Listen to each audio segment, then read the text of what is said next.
Assalamu alaikum everyone. So let's do another example of balancing of masses, rotating masses. तो सवाल पड़ता है A shaft with 3 meters span between two bearings carries two masses of 10 kg and 20 kg acting at the extremities of the arm 0.45 meters and 0.6 meters long. पहला तो ये बोलता है कि एक शाफ्ट लगी हुई है जो कि जिसकी लेंथ 3 मीटर्स है बिटवीन टू बियरिंग्स, दोनों तरफ बियरिंग्स लगे हुए हैं और दो मासेस का नाम दे दिया 10 kg एंड 20 kg और जो आर है, ठीक है, एक्सट्रीमिटीज मतलब आर जो रेडियस है उसका दोनों का वो यानी कि आर ए हो गया ये 0.45 एंड आर पी 0.6, ठीक है.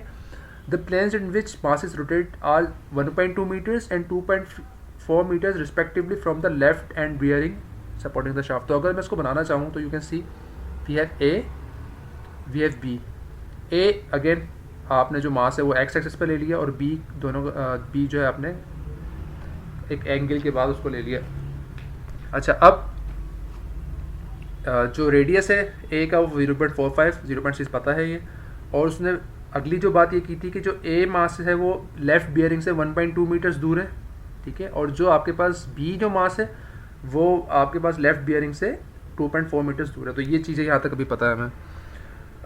The angle between the arms is 60 degree. तो अगेन जो 60 डिग्री यहाँ पे गिवन था वो गिवन है आपके पास. तो द फर्स्ट मास 10 kg और जो सेकंड मास 20 kg उनके दरमियान का जो एंगल है वो 60 डिग्री है.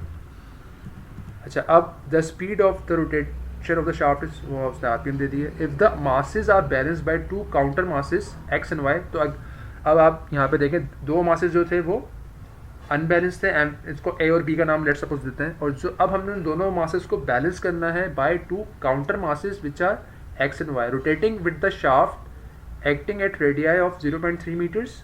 दोनों मासेस का रेडियस जो है 0.3 है. यू कैन सी ये एम एक्स हमने बनाया हुआ है यहाँ पे 0.3 और ये एम वाई बनाया हुआ है 0.3, ठीक है. And placed at 0.3 metres from each bearing centres. तो दोनों जो एक्स एंड वाई है वो 0.3 मीटर्स दूर हैं दोनों लेफ्ट और राइट बियरिंग से. तो यू कैन अगर इसको बनाना चाहें हम तो एक्स जो आपके पास बैलेंसिंग मास था वो 0.3 मीटर्स दूर हो गया फ्रॉम द लेफ्ट बियरिंग, और जो वाई बैलेंसिंग मास था वो 0.3 मीटर्स दूर हो गया फ्रॉम द राइट बियरिंग, ठीक है. Estimate the magnitude of the two balance masses and their orientation with respect to X axis.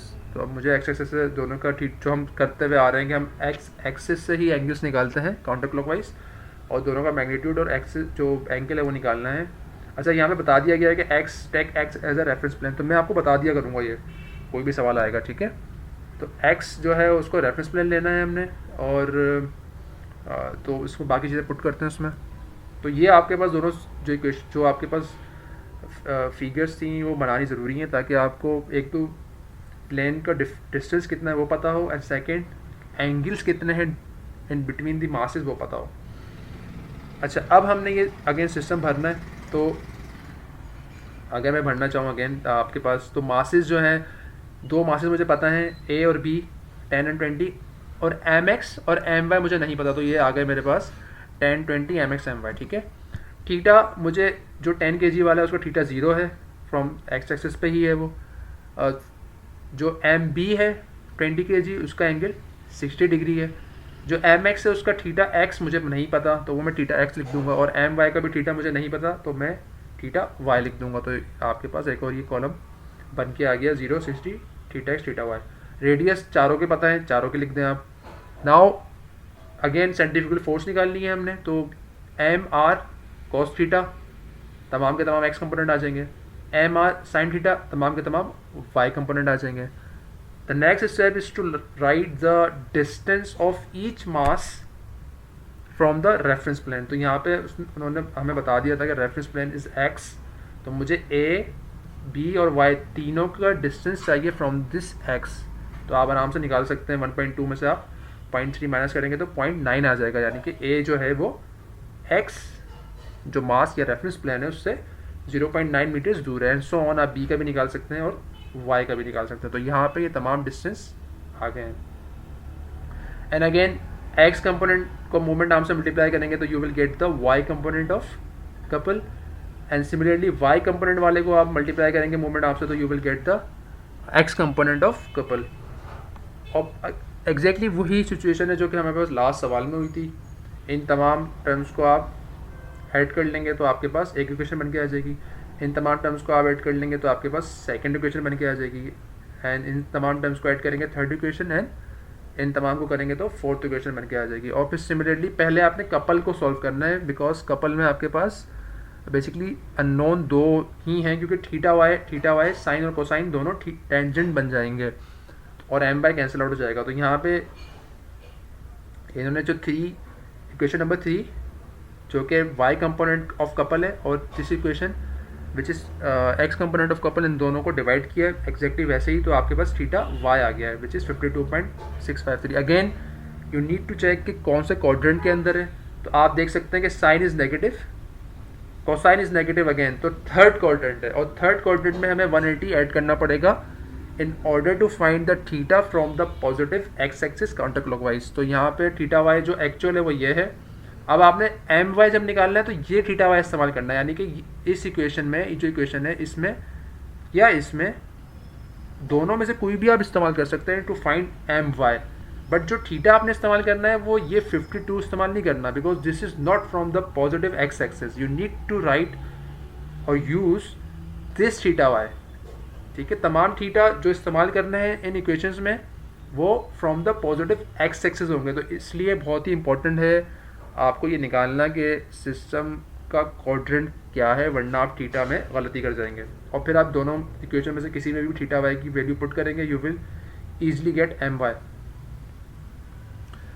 एक बार आपने एम बाय थीटा वाई निकाल लिया तो अब आप इक्वेशन 1 और 2 इस्तेमाल कर सकते हैं बिल्कुल वैसे ही, बिल्कुल ठीक है। तो you will gate again 2 equation. अगर आप उसमें एम वाई और थीटा वाई डाल देते हैं तो अब अननोन जो है आपके पास एम एक्स और थीटा एक्स आ जाएंगे, एंड एम एक्स और थीटा साइन की टर्म्स में और एक कोसाइन की टर्म्स में आ जाएगा।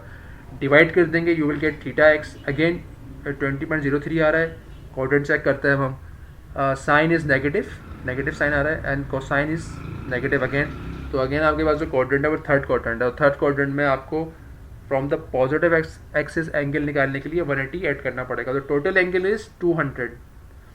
अब आपने जब एम एक्स निकालना है तो अगेन ये वाला एंगल इस्तेमाल करना है 200 वाला, 20 वाला एंगल इस्तेमाल नहीं करना, वरना गलती इसमें आप जो है वो कोई ना कोई गलती आप कर देंगे। ठीक है, तो जो आपने एंगल इस्तेमाल करना है वी विल यूज़ 200। तो 200 वाला जो एंगल है वो आप या तो इक्वेशन 5 में डाल लें या इक्वेशन 6 में डाल लें, आपकी मर्ज़ी है। वहाँ से आप आराम से एम एक्स निकाल सकते हैं। तो ये हमारा एक दूसरी प्रॉब्लम थी 21.6। तो आई होप कि किसी को कोई ऐसी कोई परेशानी नहीं होनी चाहिए इसमें। Very straight forward. अगर आप इसको सॉल्व जरूर करना पड़ेगा, आपको प्रैक्टिस करनी पड़ेगी। मैं कुछ सवाल आपको डाल दूंगा उसमें पीपीटी के अंदर, तो आप उसको सॉल्व करें, प्रैक्टिस करें, और उसको आप चेक भी कर सकते हैं। तमाम जो कंपोनेंट्स हैं उनको आप ऐड करेंगे, जो अननोन थे उनको डालेंगे इसमें, और दोनों पूरे कंपोनेंट्स को एक्स कंपोनेंट को ऐड करेंगे तो it has to be zero, जो आंसर ज़ीरो आना चाहिए। इसी का यही मतलब है कि सिस्टम बैलेंस है। एंड सिमिलरली वाई कंपोनेंट भी ज़ीरो आना चाहिए और कपल भी तमाम ज़ीरो आने चाहिए। तो आप उसको चेक भी कर सकते हैं, बट इट्स नॉट नेसेसरी। ठीक है, तो आई होप चीज़ें समझ आई होंगी। कोई भी प्रॉब्लम हो तो आप मुझसे सवाल कर सकते हैं। तो I see you guys in the next video, in the next class. जब तक के लिए अल्लाह हाफिज़, टेक केयर।